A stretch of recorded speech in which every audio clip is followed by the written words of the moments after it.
Hello, I'm Mrs. Paris from Peareswood Primary School. Previously, I read to you The Perfect Pet by Fiona Robertson. This time, I'm reading The Perfect Present, which is the sequel.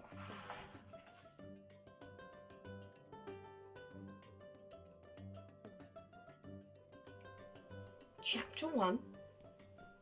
The Night Before.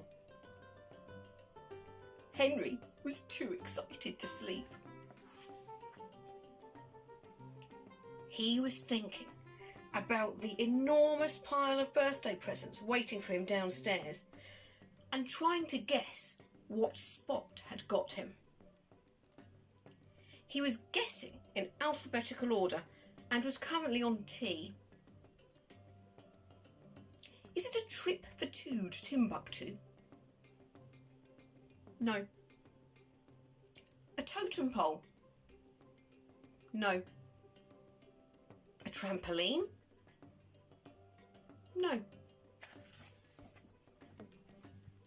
Spot had actually bought Henry a fishing rod. Whenever they passed the window of Mr. Angling's shop for anglers, Henry would push his nose up against the window and gaze longingly at it. If only it was mine, he would sigh. Spot couldn't wait to see Henry's face when he opened it. It was going to be the perfect present.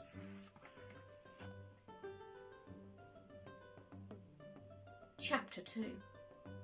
The Surprise. Morning came and Spot and Henry raced downstairs. Henry ripped open all of his presents from Mum and Dad, his sister Olivia, his uncles, aunts and cousins, and was just about to open Spot's present when the doorbell rang. Ding dong! Henry's grandparents had arrived and they had brought a strange and wobbling box with them. They carefully placed it on the floor in front of Henry and, with a loud and sudden woof, out burst a dog, yelled Henry. With a waggy tail, a soft wet nose and a warm furry tongue. He's perfect. And he ran straight out to the garden to teach the dog some fantastic new tricks.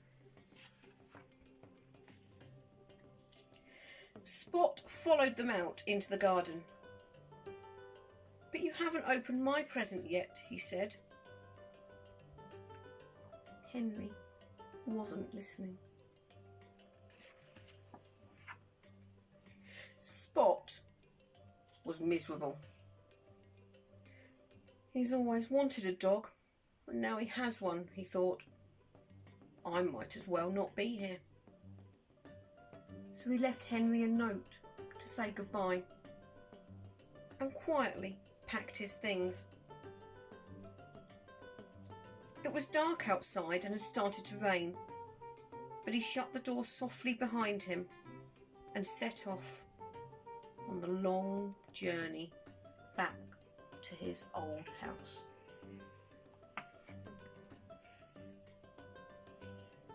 It was still raining when Spot came to a river. His suitcase was too heavy to fly with, so he jumped in to swim across instead. But the rain had made the river too fast and too strong, and Spot tumbled away downstream. He desperately grabbed the branches of a tree as the river swept him past,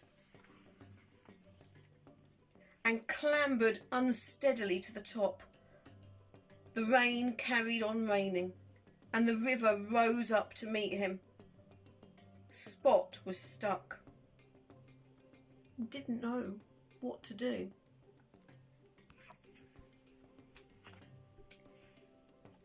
Chapter 3. Meanwhile. What the? Oh, Spot. Oh, no. Spot had almost given up hope when he suddenly heard shouting in the distance and his heart jumped. Henry had come to find him. But then he heard barking too, and his heart sank. The dog was with him. There was a flash of torchlight. The dog came slowly sniffing over the hill. And then, barking noisily, rushed headlong towards Spot. "Wait!" shouted Henry. But it was too late. With a single bound, the dog jumped into the river and immediately sank like a stone. Spot knew he had to do something. He dived straight in after the dog and caught him by the collar just in time. But now they were both in trouble. Spot was too tired and the dog was too heavy, and they both began to sink. Then, from somewhere up above them, there came a strange whizz, plop, and Spot felt a sharp tug on his collar.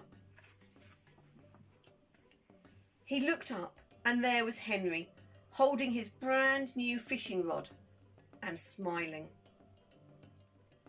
"Oh, Spot," said Henry, "I was so worried about you. Why did you leave?" "Because I didn't think you needed me anymore," said Spot. "I thought the dog was your perfect pet now."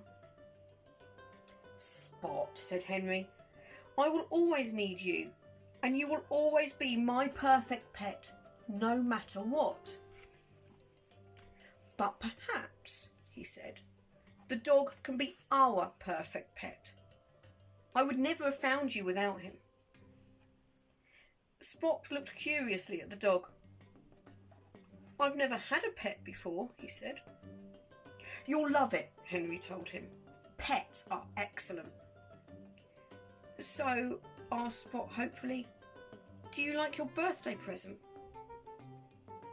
"Spot," replied Henry, "it's absolutely perfect."